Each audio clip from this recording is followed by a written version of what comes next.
Welcome everyone and good evening to the Best Practices Session 5. So we are just almost there at harvest. So it's time to discuss a little bit more of how looks the season and which parameters to keep in mind to keep a good control of the fruit ripening and which parts to pay more attention in the beginning. So Steve, please. Welcome there. Well, I'd like to welcome everyone too for joining us and welcome all the panelists. It's great to get everyone together. We're going to start the session off with the update from Jeff Franklin on weather, which is great. I think it's been a challenging year, last half of the season for sure on weather, and I'm looking forward to seeing those precipitation numbers, Jeff. So please take it away. Okay, give me a second here to share my screen.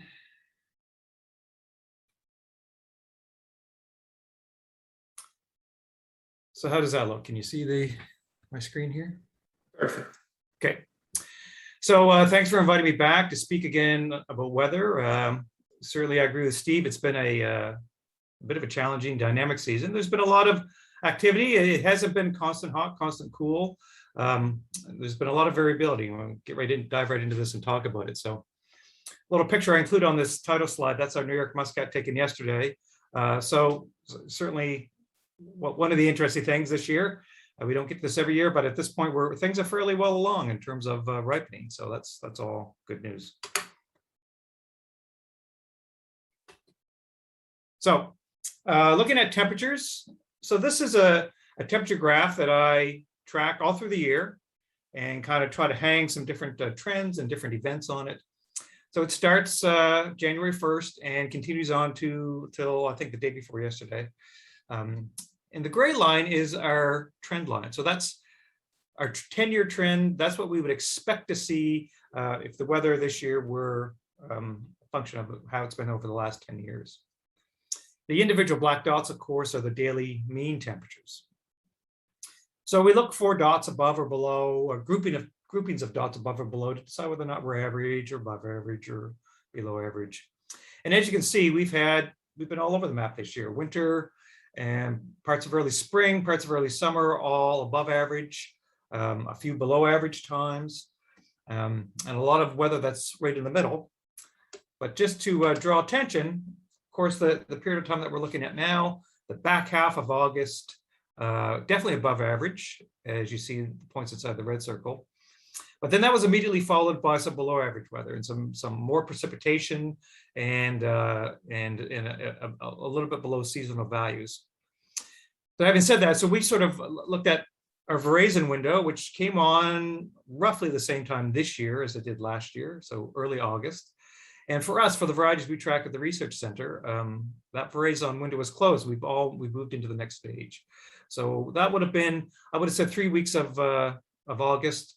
The last 3 weeks of August would have been our veraison window as we saw it at the research station. So just to put some numbers on how the summer was, June, July, and August, the predominant part of the growing season for grapes. So we had the mean temperature for June, 18.9, for July, 19.1, for August, 20.5. But if you look over to the far right, the difference column, so in June, we were almost 3 degrees above average.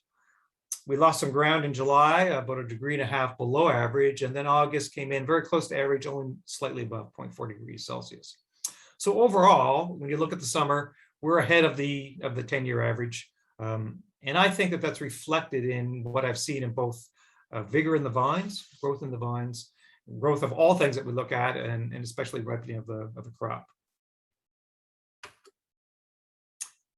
From there, we look at our growing degree days, so the integration of temperature or heat over time. So as, again, this is a follow-up to the graph I would have showed last time I presented to you. So the thick red line is the growing degree days 2021. And I like to contrast those with 2 years. The thinner yellow line, the lowest one, is 2019. So that was a year, we don't want to return to that. That was a horrible year. It was certainly the worst one I've seen in the short time I've been working with wine grape. And of course, the dotted black line in the middle is the 10-year average. So we've been above the 10-year average through the whole season. And in some parts of the year, earlier in the year, up to about 1st of August, we were above average, above all years that I have listed, for the last 10 years. Now, some of that retreated in July. We lost some ground in July with some cooler temperatures, but still, our trend is very similar to what we would have saw in 2020 and 2018, 2 very good grape growing years. We're maybe a little bit lower than those, but I don't know appreciably enough to make a difference or to see much of a difference. Although we do see right at the very end of the data set that I have for this plot, we do see that the cooler temperatures and the rainy weather has brought us a little closer to the 10-year average. Still above average, still a very good year overall in terms of growing degree days and heat. But I think the interesting story this year has been rain. Early in the year, we started off, and once again, the 2021 data is the thick red line. 2020 in this case is the purple magenta line. So again, this year we started off in a very similar trend to what we saw in 2020, and you can never make very solid assumptions. They don't hold out for very long in terms of weather data, but I was hopeful that we might end up in a similar place that we did in 2020, maybe with a little bit more precipitation. But that's not the case. Although we were trending below average in 2021 for most of the year. We've now gone above average, and recently with the remnants of Hurricane Ida, we got 76 millimeters of rain. So that's put us up a little closer to the 2019 levels of precipitation, which is of course higher than I'd like to see it. I think that's definitely reflected if you're out working the land, if you're out on any tilled land, there's a lot of moisture there. If you have any land that was tilled and maybe left open this year, there's been a fair degree of soil erosion. All these are issues that we see when we get into years like this. But another thing that's kind of striking on that plot, if you follow the red line, most of the accumulation of rain that we've had have come over very few events, some very strong events. And we've had, and I apologize for switching back and forth between metric and standard, but we've had some 3-inch rain events, a couple of those, and lots of 1 to 2 inch events. And those are quite significant, and they push the totals up very fast. But we kind of bucked a trend here. So we were trending below average through the month of June. Usually we get a bit more precipitation in June than we did this year. And usually by July, things are starting to dry out. July and August are reasonably dry months. Of course, we didn't see that this year. That's when we got our bigger rain events. So a bit of a backwards relationship to what we'd see in many years. So anyway, we're watching this closely. We're hoping this doesn't impact this year's crop.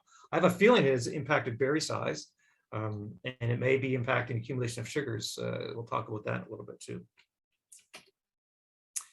So again, just looking at isolating June, July, and August, this is an updated plot that I had from last month. So the red bar is 2021 data. The top of that is about 315 millimeters. So that's what the total amount of precipitation we saw June, July, and August. And of course, I plot that against the average precipitation, the blue bar, and of course, other individual years. So yes, it is true we are above average, but we're not a lot above average. We're not as high, certainly not as high as we were in 2014 and 2019, both very rainy years. And of course, if you also look at the plot, you see the years 2012, 2016, and 2020. Those were very dry years, remarkably, memorably dry years.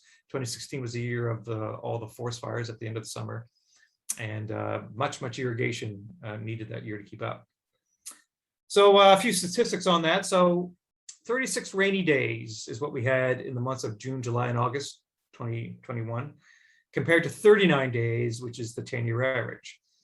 But when I accessed the database and I came up with a statistic, I was surprised, and I had to double check it a couple of different ways because it didn't seem intuitive to me that that's what was happening. But I think what's happened is because we've got more rain in July and August than we would normally get, and we had less rain in June. That's why it seemed like a rainier summer. The sort of heart of summer, July and August, have had more rain than we would have seen in most of the years. So That's made it seem like a rainier year, and it's definitely been more of a challenge in terms of treating for disease and getting vigor under control. So of course, this is the same slide from the last presentation. The implications of a lot of rain, big rain events are downy mildew and botrytis. Both of those diseases still in play, certainly botrytis. And of course, the use of surface active fungicides, which aren't all that rain fast, are certainly lost in large rain events. More than 25 millimeters, you're probably lost most of the accumulation of that fungicide. And of course, and I've certainly seen this in our vineyard, a lot of vigor. We've spent a lot of time controlling vigor this year. So just to give maybe more of a provincial perspective, because if you're following this presentation from somewhere other than in the heart of the valley, you're probably shaking your head, not understanding what we're making such a big deal of with the rain. So if we look at sort of how things are clustered here, we've had this band of higher rainfall amounts right through the center of the province. So Digby, Greenwood, Halifax, Kentville, sort of centered on the north-south axis. Those are the places that have seen the highest. So in excess, in most cases, of 300 millimeters of rain. And again, to put that in perspective for people of my genre, that's over a foot of rain.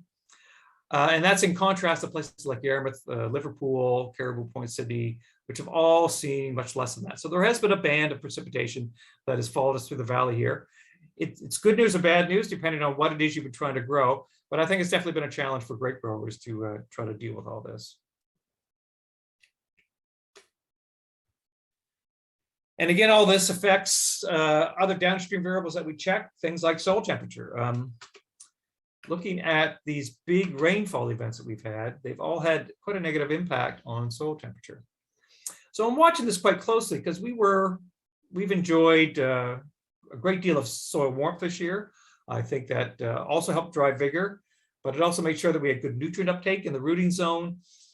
This statistic we take from an estimated 35 centimeters, so it would be the top of the rooting zone or the middle of the rooting zone in some soil types in Nova Scotia.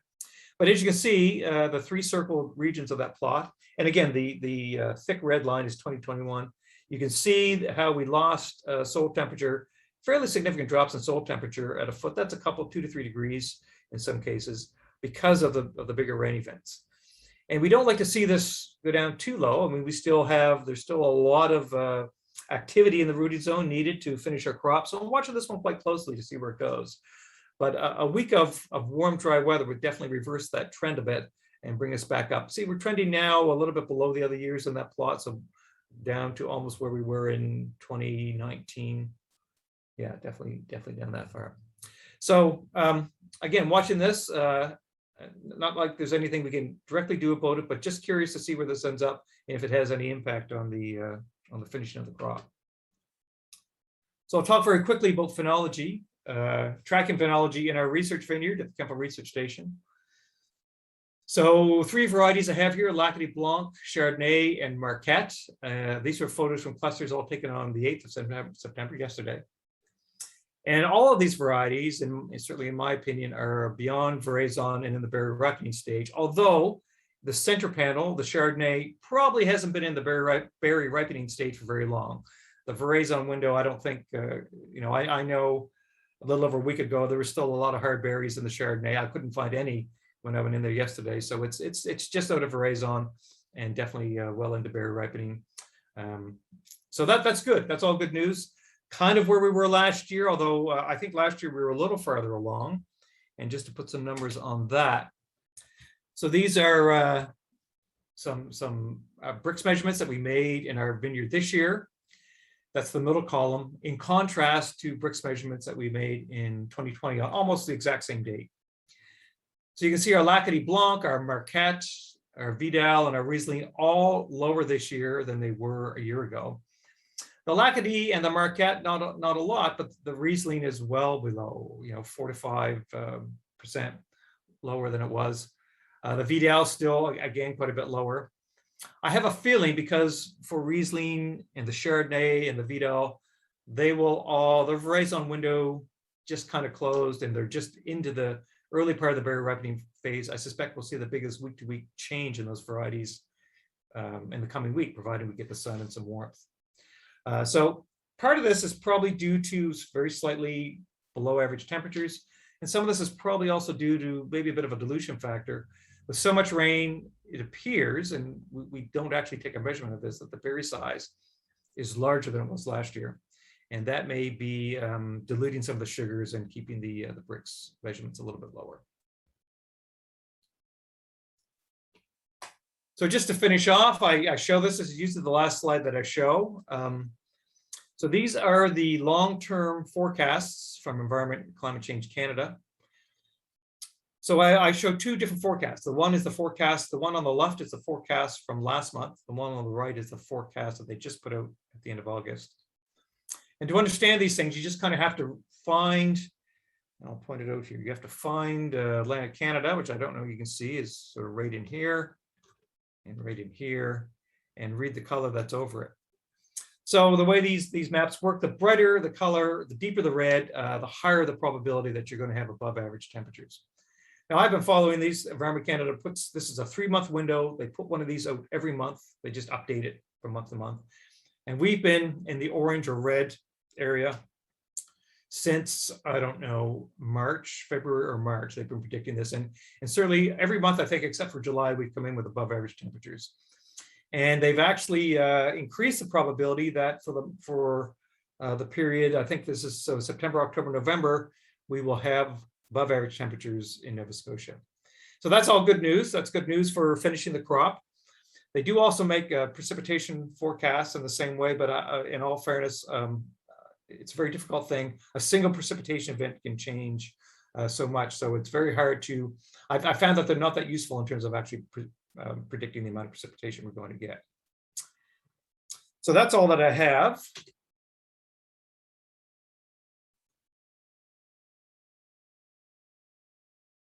And I will open things up if people have any questions. Yes, thank you, Jeff. We don't have any questions currently. So if the audience wants to ask any question, please write in the Q&A feature on the bottom, and we'll read your questions to Jeff. We have time for 1 or 2 questions. Jeff, so how much precipitation we have already in August compared to the average? So let me think, because I presented that, the plot I presented was of the 3 months accumulated. So August was over the average. I don't remember the exact amount. I could actually look that up and maybe while someone else is speaking and give that back to you. But what's interesting to note is that in September, we've already had about 80 millimeters of rain, which is 15 millimeters short of the average for the whole month. So it does kind of look like September will be another above average precipitation month again, unless we get absolutely no rain. So yes, we've had, I think when I looked at the totals today, from June 1st till now, over 400 millimeters of rain. Of course, 150 millimeters of that has fallen in really in 2 major events. One was Hurricane Ida just a week or so ago, and the other one, the thunderstorms in July. So. Thank you, Jeff. We have one question from Brent. Can you comment on any impact of lower soil temperatures late in the season on new plantings? Sorry, can you say that again? I lost you. Can you comment on any impact of lower soil temperatures late in the season on new plantings? So yes, so definitely that period in the fall is where a great deal of root genesis occurs. When the nutrients are being pulled back in from the leaves and sugars are accumulating in the stems and in the wood. Also, there's a great deal of root genesis because it's a time for the plant when there's a bit of a pause on vigor growth. There's no crop per se. And so this is the time when the root zone tends to grow. So the warmer we can have the soil temperatures, the better root genesis we will get. So some warmth and some moisture would be good. Now we may actually, if we get reasonable amounts of rain, be in a good situation, a good lineup for that this year. So I would anticipate, looking at the predictions and looking at the amount of soil moisture that we have, this will be a very good year for new plantings to develop stronger root systems.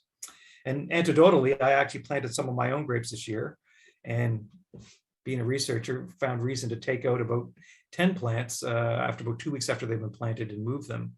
And in 2 weeks, of course, we planted in the middle of June, there had already been a great deal of root genesis on those plants. And so I think they pretty well doubled in the amount of roots that they had over when we planted them 2 weeks earlier. So these moist, warm soils are good, very good for propagation of roots. Yes. Thank you very much, Jeff, for the presentation and to the interaction with us. Thank you. Steve. So yeah, thanks very much, Jeff. It's a lot of interesting data there. I know those big rain events have been a little bit of a nightmare this year. And it also causes me a little stress to see that. It brings back bad memories when I see those graphs of the 2019 season on there. I don't want to think about that 2019 season anymore, but you keep reminding me how bad it was. But so yeah, we'll move on to Ellslea. We're very lucky here in Nova Scotia to have Ellslea as our wine quality specialist with Perennia. She's studied and has work experience all over the world, and she's really made a great contribution to our industry here. So thanks very much for joining us, and I look forward to your presentation on grape ripening. Thank you for the nice introduction, Steve. I will share my screen.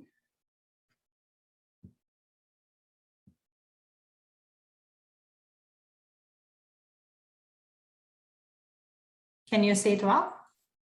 Yes, perfect. Perfect. Good evening, everyone. Thank you for the invitation to the best practices session. My name is Neslihan Ivit. I'm the winemaking and innovation specialist at Perennia, and tonight I will be talking about grape ripening. My table of contents includes the grape ripening. I will very briefly see what's happening during this season and some of the parameters that we can use to track the ripening. And also I will be mentioning about the A-lab analysis package. And then I will pass to the grape sampling and mention a little bit about what are the considerations to take into account and what are the methods that we can use to sample the grapes. And then with that, I will sum up. So what's happening during the grape ripening? Of course, it's the time starting after the veraison, and we have the accumulation of the sugar, which is the most important phenomenon. But also another important thing is the decrease of the acidity. And then the cell wall is getting softer as the grape ripens. And we have many different minerals that are changing their concentration in the berry. We have the potassium that increases with increase of the sugar. On the other side, we have the nitrogen compounds. We have the nitrogen increasing in the berry, and phenolic compounds are produced in the berry as well, which are very important for red varieties, especially for color and also for the mouthfeel of the wine that will be produced. And the last but not least, the aromatic compounds. There are several hundred of aromatic compounds in the grapes that contribute to its aroma. And this is a very important part of the season that are synthesized in the berry. And with all these things happening, there are different parameters that we can use to track this period. And this is important, of course, for deciding the harvest date, but it's also very important for the winemaking part, because with this information, the winemaker will decide on the following processes that they will apply.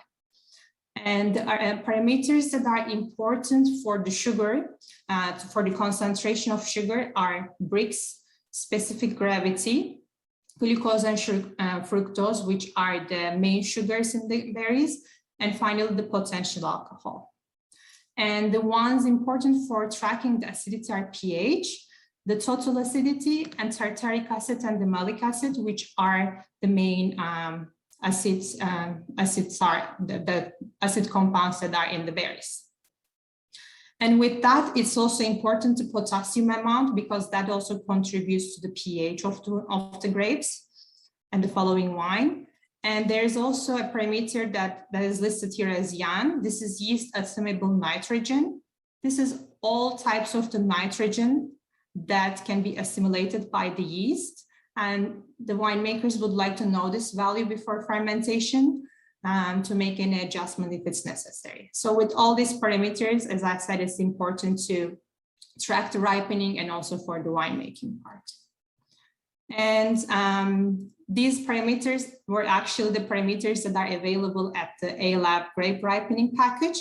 I know that most of you have been using this package last year and in 2019 as well. We have been sending samples of the ripening. And the method that is used to analyze the samples is a floss wine scan.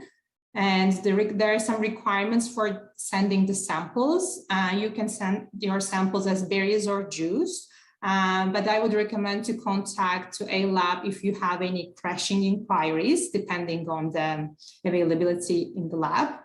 And also it's important to get your samples between 9 a.m. to 3 p.m. to allow the same day processing, which is important for getting more accurate results as well. And for more information, you can visit A-Lab's website, or you can directly contact Hayley Craig Barnes, who is the lab manager at A-Lab. And here we have a photo from 2019 that the samples were brought with, berry samples were brought with a plastic bag. And it's really important to keep the integrity of the grapes and keep them bring them as soon as possible to the lab. And with that, we are passing to the grape sampling, how we can sample, what are the concentrations and the methods. First of all, when we are sampling the grapes, the idea is to get a representative of the vineyard area or the plot that we choose. But we know that it's not a very easy task to do. First of all, it's a very busy season in the vineyard. And it's a task that requires some time and also personnel. But other than that, it's also challenging because there's a very large variability in the berry composition. Even in the same bunch, the berry change their sugar concentration. Each berry is different. But also in the wine itself, the cluster has different ripening stages. So for example, the clusters that are closer to the trunk that has more sugar, or the clusters that are closer to the soil also may have higher sugar concentration. And also there are heterogeneity everywhere. So it's a challenging task. But there are some small considerations that you can take into account to make it get more accurate results in your sampling that we will be talking about. It is important because when you get an improper sampling, first of all, you lose your time and labor by doing that task, because you will you might get an inaccurate result, and you might end up harvesting earlier or later than it should be, and that might cause some economical impact as well. So it's important to get some considerations in mind. First of all, when you are sampling, it's important to get a random picking, not selecting the best looking berries or the clusters, really be random in that selection. And it's also advised to keep track of the sampling location. This is important because if you choose, for example, depending on the size of the plot that you are sampling, if you choose 2 rows and mark them and get that rows of your sampling location and all the time sample in the same area, then you will decrease the variability of the location, and you will be able to see the tendency of the ripening in the same row. And then you can also think that is the tendency of the ripening on your whole plot that is representing. And of course, it's important to get the samples to the lab or to your facility where you are analyzing as soon as possible and as fresh as possible. And for that, it's also important the sampling time, because when you are sampling throughout the day, the berry composition changes. So it's important to choose a time that you will use to sample and stick with that time all throughout the season. And it's recommended the morning hours. It's also be in line with the hour of the lab, where you can just sample in the morning and drop off immediately. And of course, the method is important as well. We will be talking about that. Again, as the time, it's important to choose a method and stick with that method throughout the season and even throughout the years to get more consistent results. So when we will sample for deciding the harvest date, 2 to 3 weeks, and in some cases even 4 weeks before the harvest date, you can start sampling. And in the how frequent, at the beginning, 5 to 7 days, and then when you are getting closer to the harvest date, even it will get more frequent, even daily samplings. And how? Again, there are different methods to choose from, and they are very different depending on their method, their accuracy, and their sampling size. But the important is to get the most practical one for you into your operation and be consistent and use the same one. And if it's working for you, that method, just stick with it. If not, you can try a different methods. So what are these methods? First one is the bunch sampling. In the bunch sampling, it's mostly recommended for the grapes that has tight or close bunches, because in those grapes, when you try to get the berries, you might destroy them. So for that one, it's recommended to go in a row and select different bunches from different wines.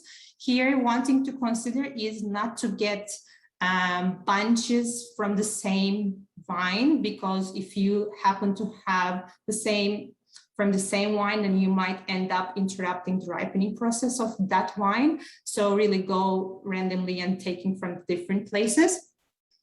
And also, if you have a limited yield throughout the season, it might also affect on your, it might cause you some loss of yield if you bunch sample. So this is one of the drawbacks of that. Of course, it's the fastest method, but the drawback is loss of the yields. And for the bunches that are a little bit open, cluster branches can be sampled. For that one, you choose small clusters of 2-3 berries. And this is a little bit time consuming and mostly used in research trials because you have to go out with the scissors and really cut those separately. And of course, it will depend what is your aim on sampling. And the third one is the individual berries. This is the one that is, again, time consuming, but if you want to minimize your loss of yield, that will be your method to go. And there are a lot of literature around how to make it, and most of the wineries are choosing depending on what how is their process on that. But the general tendency is to choose 4 to 5 berries from each cluster, from different parts of a cluster. It's important to choose from the top, from the bottom, from the left and the right of the cluster, which I will be showing to you. And for the sample size, 100 to 200 berries in total to get homogeneous representative sample is important. So in the next slide, I put you a grape sampling method for the individual berry sampling. And this is a video that made by a wine institute in France called Groupe Ivit. And that they show how to sample in a bunch and how to choose the berries. I will just show it to you. It's very short.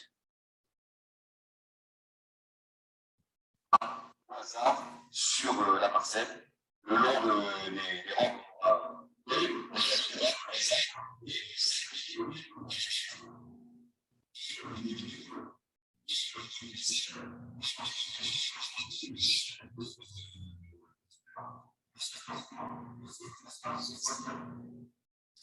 As you see, he chose berry from the bottom, one berry from the behind, one berry from the front, and again the same, but from the top. So in total, 5 berries in a bunch.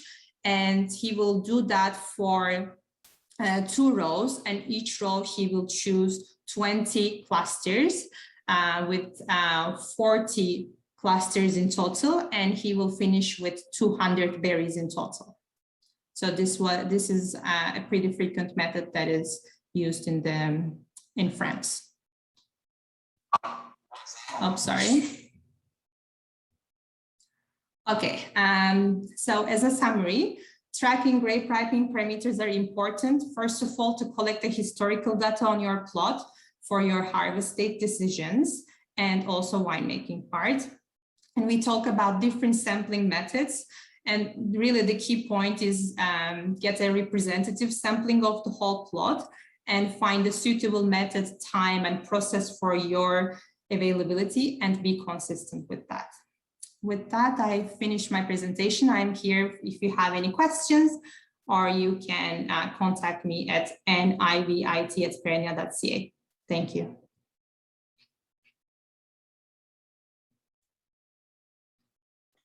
Thank you, Neslihan, for your presentation and explain all the details. If somebody has any question, please, in the feature of Q&A, you can ask your question. Neslihan, you explained a little bit the parameters at the beginning. So if you can sum up a little bit how it will progress after veraison, the sugar, the acids, you mentioned as well the nitrogen, pH. So if you can explain that briefly, please. Yes, sure. So what's happening is the sugars are getting accumulated in the berries. So they're mostly glucose and fructose. And in A-Lab package, you can get all these parameters differently. So it will really give you an idea of the whole picture. And then after you have the acidity parameters, you have your total acidity, but also tartaric and malic. These are important because tartaric acid is synthesized in the berry before veraison. And when it comes to veraison, actually, it doesn't change so much. But on the other hand, malic acid is decreasing after the veraison. So when you track these two, tartaric and malic acid, with the ratio of that, you can also see your ripening process. That is also a ratio that is quite used frequently. And again, I mentioned you have the other parameters that you can track. For example, YAN, that most of the nitrogen of the plant will be accumulated in the berries towards the end of the season. And that will be important for your winemaking part and also would give you an idea of the nitrogen levels of the plant. And yeah, I think those are the main parameters to keep in mind. Of course, for red winemaking, the phenolic parameters are also used quite frequently, and that will depend on wineries' request if they really want to see how that parameters are evolved. That is quite frequently used in red winemaking regions because they really want to get the tannin and anthocyanin levels on the point where you can really make a difference to catch that point where you are aiming to produce the style of the wine that you make. Thank you, Neslihan. We have one question. Are there other labs other than A-Lab that can perform this testing? I am located 6-hour drive from Ikea. Yes, there are other labs, but there is also possibility to ship your samples. When you are shipping your samples, one thing that you can do is instead of sending the berries, you can send with the stems on it. So then you will not have the berries destroyed. And that way you are able to ship your samples. And if you want, you can also ship like a juice, but the important thing is not to freeze them because then you really change the chemistry of the must. And there are, of course, other labs as well. One of them is in Quebec, but shipping, if you will be shipped, then the same thing applies, that you really have to be careful to be shipping in a way that it wouldn't destroy the samples that you collect. Thank you, Neslihan. We have one more question from Sharon. Thank you, Neslihan. Are there differences in what we will expect in tartaric and malic acid ratios between vinifera and cold hardy hybrids? Also, what is the effect of diurnal temperature variation on amount of malic acid? Yes, so tartaric and malic ratios would be, of course, would depend on the variety, and it would, so that's why it's important to track in between different varieties. When we have more or higher temperatures, the metabolism of the grapes will be faster. So in that way, we'll be transforming more malic acid in sugar, and we'll have a degradation, and that is how we will be losing acids, and the pH will be increasing. That's why one of the ideas is to delete the fruit zone, so we can encourage this malic acid burning.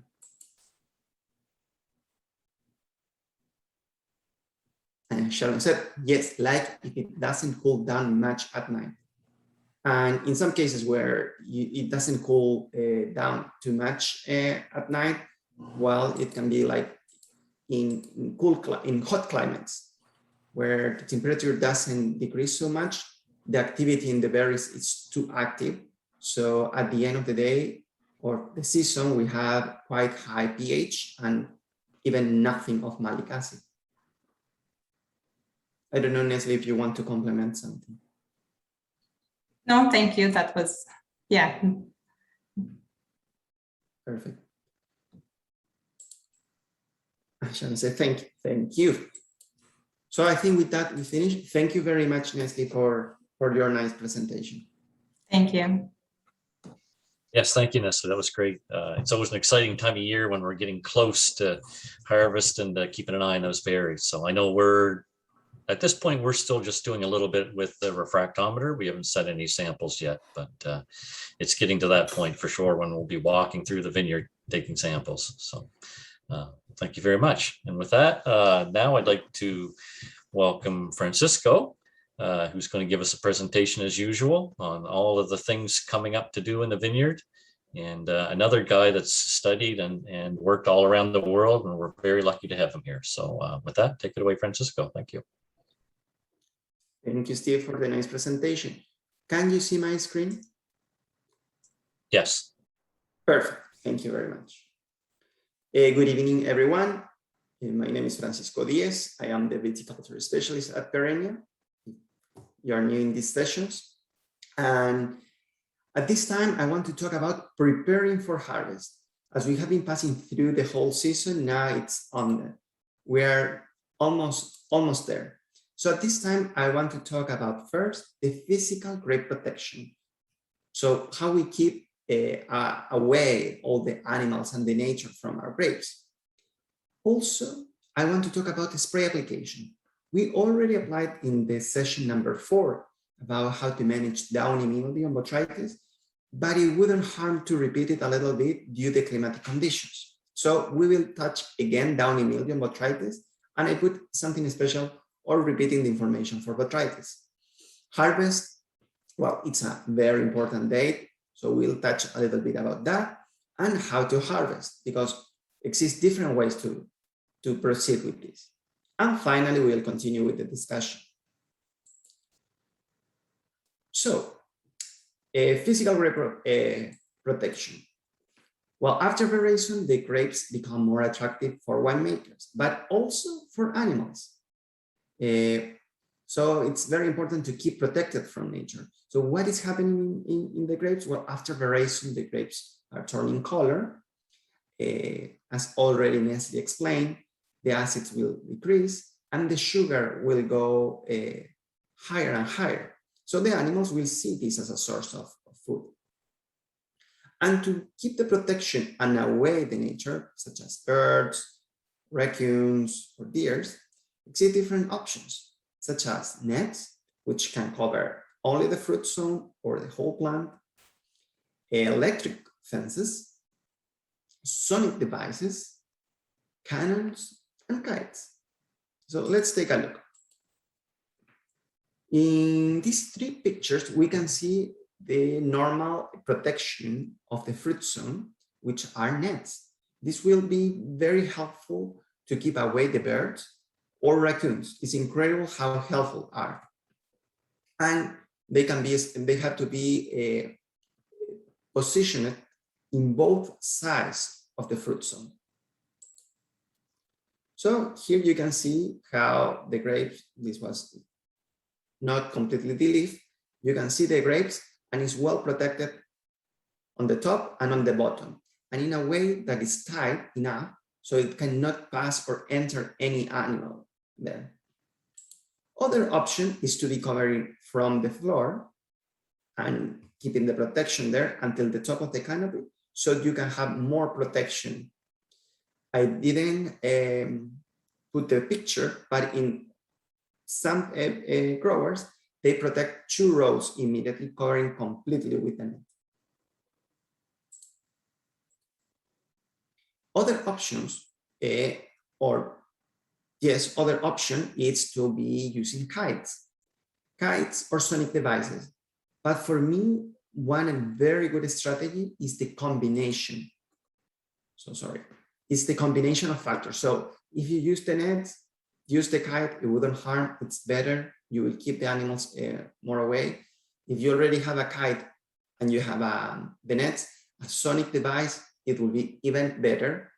If you have more ways to keep away the nature from your vineyard, it will be definitely more better for the crop and to keep everything away. Also here I have the fence. It's a very small electrical fence, but it's tall enough to keep away the raccoons. The only thing that we have to keep in mind that is the grass or the weeds or cover crop should keep very short to avoid touching the electrical fence. Otherwise, we lose the power protection. Spray application. This is a topic that we have been touching since the beginning of the season, but it's something that we have to keep in mind, especially after Jeff's presentation with all the precipitation. So in this last part of the season, it's necessary to keep an eye mainly on 2 diseases. First, downy mildew, which has been with us since very early in the season, but now we have to focus mainly on the top of the canopy. And the second is botrytis. And here we have to focus mainly on the fruit zone. Downy mildew. Well, we have to pay attention the top of the canopy and to keep it as active as we can, because from there we'll have an active photosynthesis. The leaves from the base of the plant will be inactive. They will be not producing enough energy to the plant, and to keep first a good fruit ripeness, we need to have an active canopy to have a ripeness, earn enough sugar. And also, once we have harvest and if we have canopy, to save reserves for the next season. We have to remember that the plant needs to accumulate something to restart the next season. So in this photo, I'm showing you how looks the downy mildew already eliminated through a fungicide application. This was with a contact one on the top of the canopy. And you can see from the front and behind how it looks completely dry. Meanwhile, in this other photo, this was in another section of the vineyard, also on the top of the canopy, you can see on the front of this, against the sun, how it was dry, but anyway, it kept active a little bit, the downy mildew. And on the other side, the same. It looks a little burned, but it continued active. So why I'm showing you? Just to distinguish when you're scouting your vineyard and you can differentiate when you have the downy mildew inactive and active. And even though if we apply, we can have some small places, but it can or not be harmful. This stage is very low. They were already applied. so it was nothing to be stressed. And botrytis. Here we have to pay attention and mainly at the fruit zone, and especially in cases where we have too many leaf layers. So if we have more than 3 or 4 layers and we haven't the leaf, we have to keep an eye because it will be high humidity, very low sun exposure, and low breeze. So we'll have all the conditions to develop the disease. The same with tight clusters. When they are too tight, the clusters, we can have some small explosions of the berries, or it can accumulate the water, so that can allow also botrytis. So in this photo, you can see a very nice bunch of Ceibal this season, quite nice and big and tight cluster. So it wouldn't be a surprise to find here some botrytis or the beginning of some botrytis. So it's always good to be scouting and keep an eye on how looks the fruit zone, and to be aware that it will be necessary to apply something if we have the ideal conditions for the disease. Already we discussed this topic in the previous session, which is already available on the Grape blog, so if you want to pass through this. And also, we published at the beginning of the season on May another publication with a video from previous year summer tour, where you can see even more information about this. Now I want to talk about some conventional products for botrytis management, which are Kenja, Scala, Luna Tranquility, Switch, Elevate, Mirabis Prime, Pristine, and Inspire Super. I just want to remind you something. We have to be very careful and pay attention to the plant products because they can be followed by the same group. And with this, I mean, for example, if I use Luna Tranquility, I cannot use Pristine. Or if I use Switch, my second application cannot be Inspire Super. Why is not possible? Because the group. You have to keep in mind that you have to be changing or switching the group. So if I have in Luna Tranquility the group 7 plus 9, I cannot use Pristine because it's 7 plus 11. Or I cannot use Kenja because it's 7. The same with Inspire Super is 3 plus 9. But we can be using Elevate.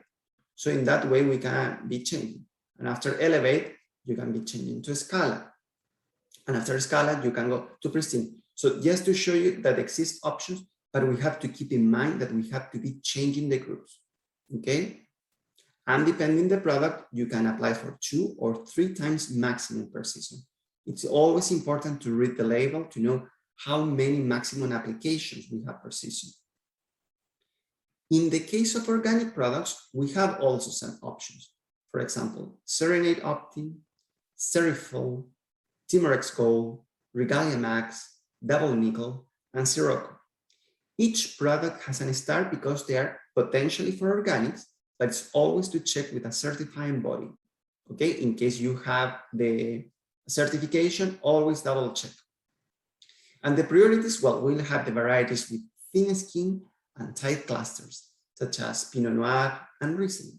Or in the previous case, as we show in Ceibal, it can be an option to be applied.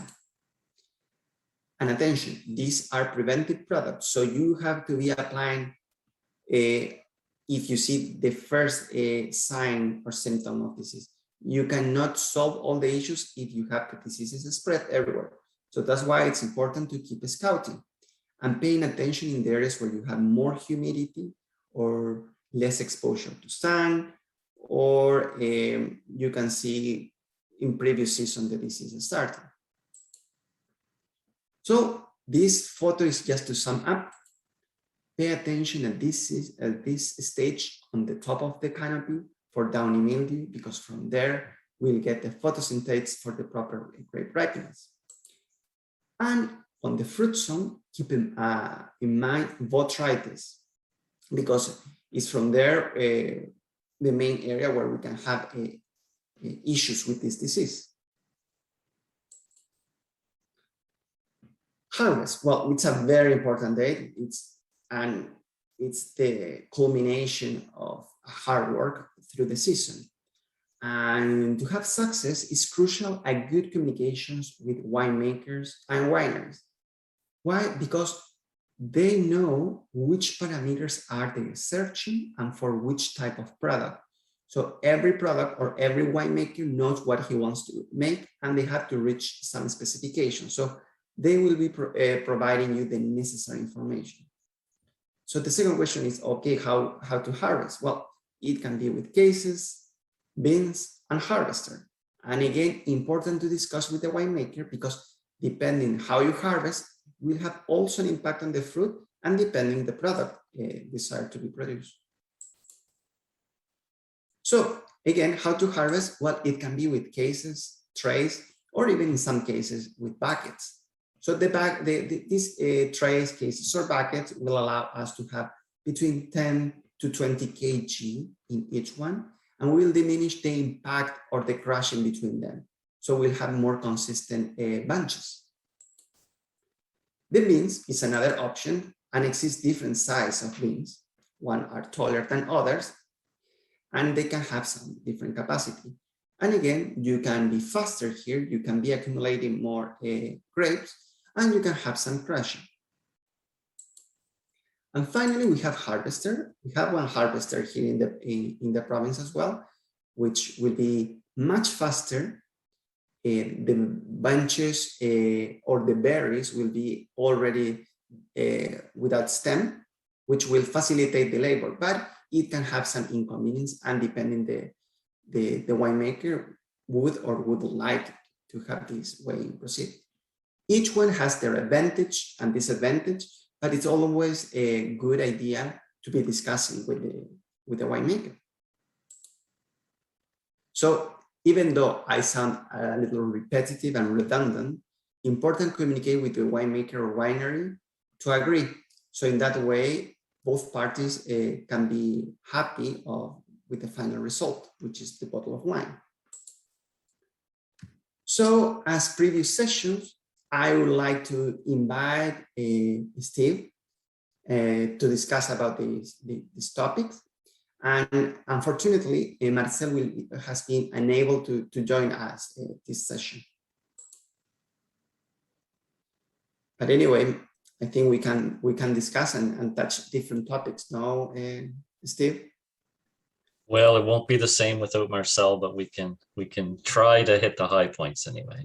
Yes, we have to reach some controversial moments, but no worries, I will be able to do it. Steve, usually, how are you protecting your vines in your vineyard? I mean, physically speaking, against the nature. Yeah, so you talked earlier about a combination of methods, and that's definitely what we do. We don't rely on any one thing. We try a lot of stuff. So I find the birds get used to whatever you're throwing at them for a while. So we kind of introduce things as we go along. We net all of the grapes that are going to hang longer. So basically we net all of our vinifera, a couple of the hybrids that tend to hang a little longer than some of the other ones. We net Geisenheim. So just with side netting, kind of like those green nets that you had showed in your earlier presentation, we hang those off the middle catch wire, and then there's a lot of methods to attach them at the bottom, but we just use a stapler. So kind of a medium duty stapler so that it doesn't rip the nets when you're at harvest time to pull them apart. So that's our netting. Then we also we do use the kites. We move them around a lot. I find the kites are much more effective if the birds aren't getting used to them. So we move them every day. Even if you just move them from the top of the row to the bottom of a row, and then maybe the next day go 10 rows over. But we try to move them every day. The kites are actually quite effective. I think they're a really good strategy. Then we have the whalers, just to make sure our neighbors are awake. We're very lucky here. We don't have neighbors right on top of us. So, I mean, that's something that definitely you have to take into account. If you're using sonic devices of any type, what the neighbors are and what your boundaries are and everything like that. But we don't have to worry too much. We have a few neighbors, but they're a ways away and they're very understanding. So there's also, you can get scare pistols that shoot off a blank charge. They have kind of a screamer or boomer type charge in them.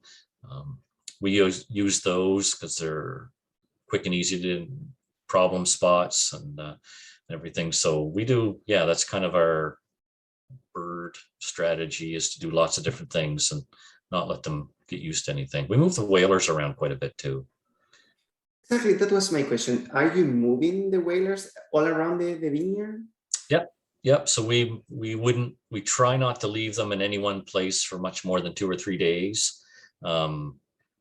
Even it's kind of the same thing. Even if you move them from the top to the bottom of a row, you tend to get a different kind of different echoing sound off of, you know, if you're a little higher elevation, it sounds different to the birds. So yeah, we try to move everything around quite a bit. And how many hours per day, and how often per hour works one of these devices? So our devices, our sonic devices, they're programmed to come on around dawn, and then they automatically shut off around dusk. And they're on kind of a random pattern where they'll go through a series of distress and calls and predator calls for about 3 minutes.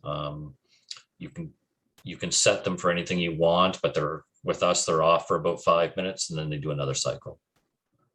Okay. And Steve, are you also using the electrical fences? Yep. So for raccoons, that's what I did all day today, actually, was put out raccoon fencing. So we do that. We mow before we put it around. We just use our ride-on lawn tractor, and we mow down as close as we can get to the soil. We really mow down very low. If you're a conventional grower, some people they'll spray a strip with a kill down type product, which is pretty effective. If you mow, do keep in mind that you're probably going to need to go back in a couple weeks and mow as close as you can get to the fence again, and maybe even move the fence over into the mowed strip. That wet grass in the morning and through the night will really short the fence out and impact its effectiveness a lot. But overall, even though if you keep in mind all these measurements, the fence works without problems, no? If you do a careful job installing it, you try to keep straight lines so it doesn't loosen up too much. The fence we use, the bottom strand of the fence isn't electrified, so we just try to make sure that's just skimming the ground, and those higher strands of the fence aren't down into the weeds or the ground at all. So we find it's very effective. We're out in the country here. We have some vaults and everything where raccoons are very likely to be living in. And we find it very effective for us. Yeah, we have, I better knock on wood here, but we have very little damage overall if we do a good job keeping our fences up. Okay, perfect. Yeah, it's nice to hear that you use all the strategies, and you have to keep in mind it's a lot of maintenance to keep everything active and protecting your vineyard. Yeah, for sure. Yeah, the electric fencing for the raccoons definitely isn't something you can just put up and forget about. You need to keep on top of it. Okay. And talking about protection, because protection is key right now, no? And I know you love the topic, especially Marcel, spraying. Which are your considerations right now for downy and for botrytis? Which strategies are you taking? Well, I'll allude right to the spray labels or the production guides. When you're reading through your production guides or your spray labels, you'll always see that it has that thing where it says, 7 to 10 day cycles on a product or something like that, unless you're in a high pressure situation. So, and this year, with all the extra participation and the humidity and the heat and the extra vigor that's increased, I think we are in, for downy and botrytis both, we're definitely in in a high pressure situation for that. I think you really have to be careful. It's pretty easy to get away from it in these situations. So we're doing pretty good here on Downy, but we're not really letting up on it. So I think we're probably going to do another spray for Downy. It's a little late for us to be doing that. Usually in a drier year like last year, we probably would have been done, but I think it's in this year of a little extra vigor and the really high pressure from Downy that we have had for a month and a half to 2 months now. Yeah, we really want to keep that canopy, the top half, the top 2/3 of the canopy. We want to keep it very healthy because that's going to make the sugar so we can get through to harvest, but it's also going to put the reserves into the plant after harvest. So we want to keep it healthy. So for Downy, especially in the vinifera, anything that's showing some spots, we're going to go once more. Okay. And in the case of botrytis, are you making any differentiation between hybrids and vinifera, or are you using the same strategy?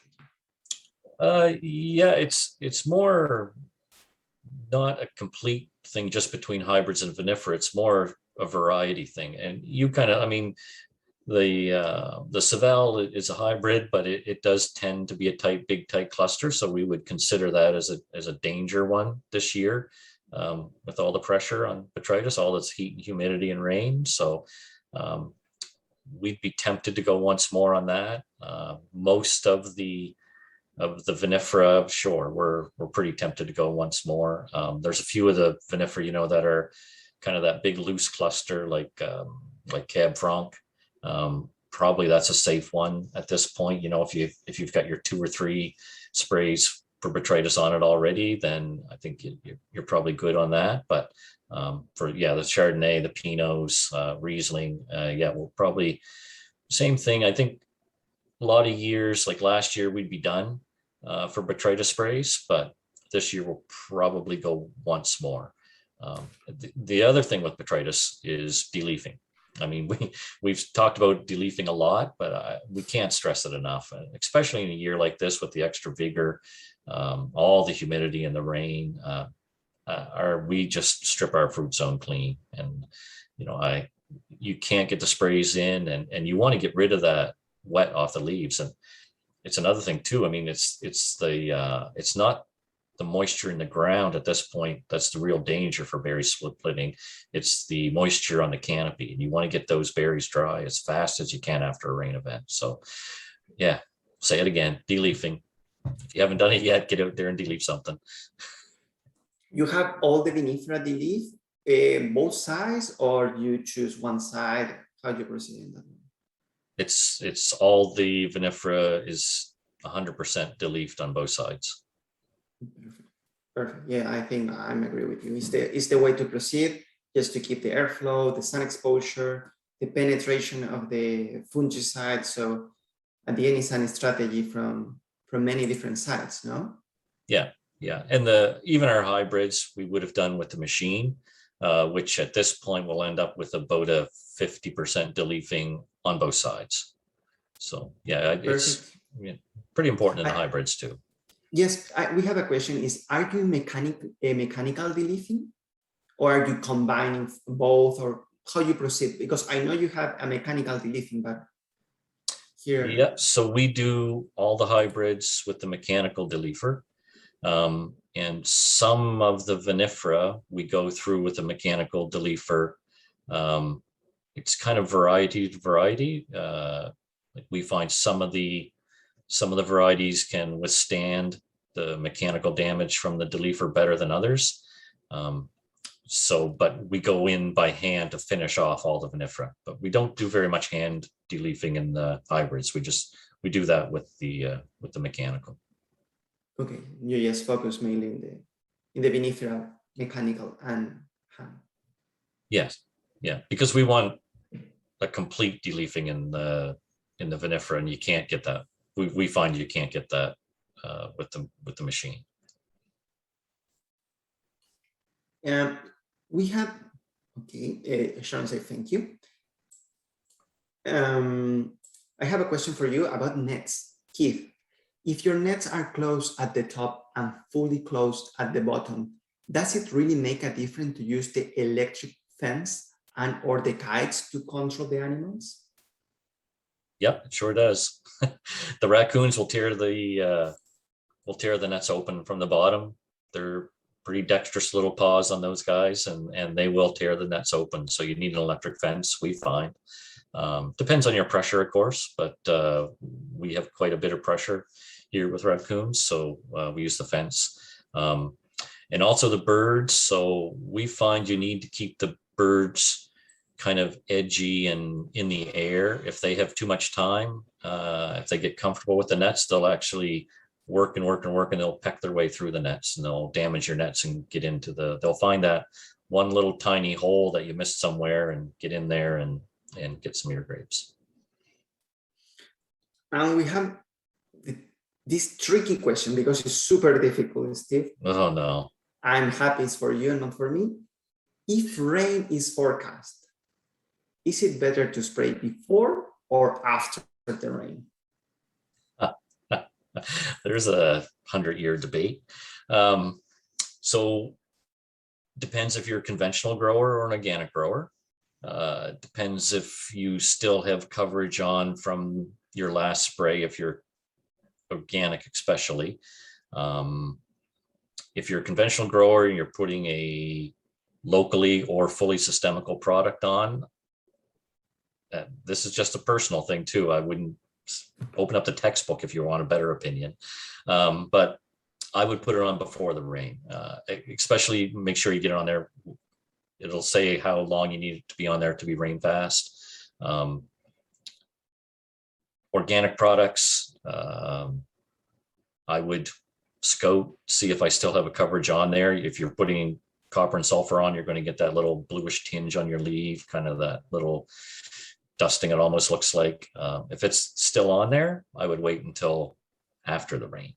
If you don't have any protection on, it's tempting to put one on before the rain. It depends on your disease pressure. I know that's not a really good answer, but it's complicated because there are many factors, no?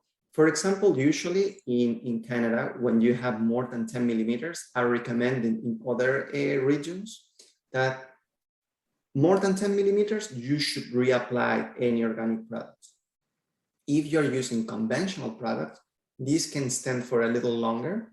But again, as Steve said, if you don't have any protection and it has been a while since you haven't applied anything, my goodness, maybe a small application and after following up after the rain, it wouldn't harm. We have to remember that we have to keep a good protection, but it's always difficult. And the production guides and the pesticide labels will all indicate that a closer application of the products if you're in a high disease pressure situation. So if we're looking at right now, we're definitely, and we have been for probably 8 to 10 weeks in a high downy and a high botrytis disease pressure situation. So probably should err on the side of caution instead of risking not putting the spray on. And this is another good question coming from Sharon. What about concerns with time interval to harvest from last application of products? That's the main consideration. No? Yeah, read the label. Read the label. You've done your testing. You can kind of look at a rough idea of the harvest dates now. I mean, for us, we're thinking our Lackady is probably 10 days out. That will be our first one to harvest. That would be as soon as it's ready. I mean, get a reading from a refractometer or whatever. This time of year, a brick and a half a week, maybe 2 bricks a week if it's really good weather. So if you're sitting there at 15, 16 bricks, you've got, depending what the winery wants, of course, but you've got probably 10 to 14, maybe 18 days. So read the label. All the labels will say harvest intervals on them, and that's the best way to go for that. I have a last question about the physical protection on raccoons. Have you had to do any trapping for the raccoons? So we don't do any trapping here. Lots of people do trapping. We just find we have too many raccoons here that trapping's not really effective for us. If there's one way to look at it, if you know that there's 20 raccoons coming into your vineyard every night, how many traps do you put out? So anyway, I don't have good experience with that because we have a lot of raccoons here, and we just find that putting the barrier up, just a physical barrier up to keep them all out, is much more effective for us. You could start a raccoon farm. I think I already have one. And Steve, now going and changing a little bit about the topic, about harvest, how you approach harvest, how is well, first, how is your communication, or how much relevant is for you be talking with the winery or the winemaker? Oh, all the time. Like, we're in constant communication at this time of year. It's just starting. We had some people from the winery out yesterday looking at a couple of the blocks, just deciding what they're going to do with them. So yeah, it's a lot of communication right now. I kind of run through and take some early days like this. We tend to run through and take some 30 and 50 berry samples and test them with our own refractometer, just to get a really vague idea of what's going on in there. So we just text those off to the winemaker, and we'll get a little message back saying, yeah, looks like however many days, or so yeah, constant communication is really important at this time. And about harvesting, do you have any special strategy to proceed with the harvesting, or do you discuss this with the winemaker, the winery as well? How you proceed with that? Oh, for sure. And so depending what the winemaker wants to do with the grapes, what kind of wine they want to make with them, depends a lot on how we harvest them. So we go everywhere from hand picking into trays and making sure we don't squish any of the grapes to get no juice at all. Then we also pick in trays and dump into some low bins for some purposes. Then we'll also pick in buckets and dump into the higher bins for some. So depending what the winemaker wants, the stuff that's going for sparkling is very often done into the trays because they want it very controlled. And then some of the other products are into the bins. And then depending on the winemaker's comfortable level with it, there's also the machine option. And if Marcel was here, he could tell us a lot more about that, but it's a great option. It's very quick and efficient. And I know if you're getting behind in harvest and you're getting pressure, it's a great way to catch up. They can harvest acres and acres a day, and instead of trying to get through an acre with a big crew a day. So yeah, that is one of the biggest advantages, no? And it does have quite a good job as well. But again, it's depending on what the winemaker wants. And I agree. If you want to make a sparkling wine, it's better the trays, cases, I don't know, just to be more gentle with the harvest. Yeah, it's really they're the ones making the wine out of the grapes. So it's best if you can get the grapes there, within the parameters that they want on bricks and acid and all that other stuff, and also how they physically want them, whether they're comfortable with them being smushed up a little bit, or if they want pristine, not even a crack anywhere in the grape. We have a question is, can we get a co-op to share a harvester? Well, I know Luckett's, Marcel with Luckett's Harvester, they do quite a bit of custom work with it around the valley here. They don't have a trailer to transport it, so they don't take it long distances, but it does come over here to Sheffield Mills. It does get across the river here some. So, and they use it around the valley quite a bit. So, it's not really a co-op, but there isn't a harvester available for some custom work. They're expensive, so you're going to need some deep pockets to make a co-op out of that. Yeah, that's important to say that it's very difficult to move this piece of equipment because it's quite big. So I know Laget would like to, well, Marcel would like to help more people, but it's tricky how to move with that. Yeah, and to make the move, they need, a certain amount of work in one place to make that possible. They kind of like to come to a vineyard and spend most of the day there, or only 1 or 2 vineyards a day. So you need kind of a certain size or volume to make it practical. Yeah. Well, Steve, these are the main points, I think, and we have covered, well, we covered everything. It's quite important to keep in mind that with the fruit in the plants, we have to still keep in protection and attention to the vines. This doesn't finish until well, it finished until we have the fruit out. Oh, for sure. So it's an exciting time of year. I mean, we've been working like crazy since pruning, trying to make this all happen. And now we can see the clusters there. You can see through veraison, they're softening. And I mean, when we're checking now, they're starting to build flavors. So we're out there putting the little acid bombs in our mouth all the time and tasting, but they're getting much more pleasant to eat the last week or so. And so it's exciting. And it's not the time to give up on it, right? It's the time to bear down and get through these last few weeks and get into harvest and see what kind of wine the winemaker can make out of them. I have here the last question for you for closing this session. Are we having a Gigant's fall harvest event this year instead of the summer event?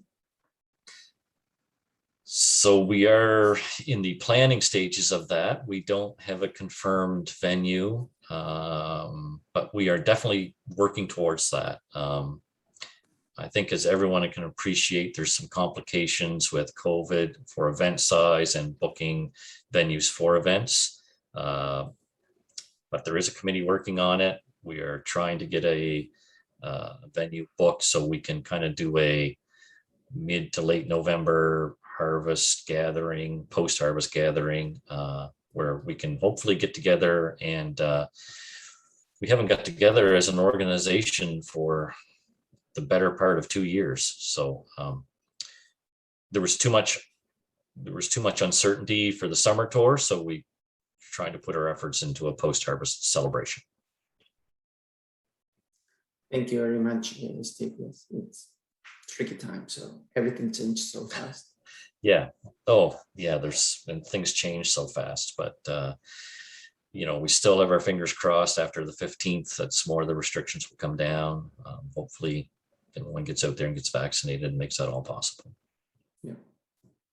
Well, Steve, I think we can close up the session today. We have covered a lot of things, very important topics from the climate conditions. Thank you very much, Jeff, for your constant update throughout the season.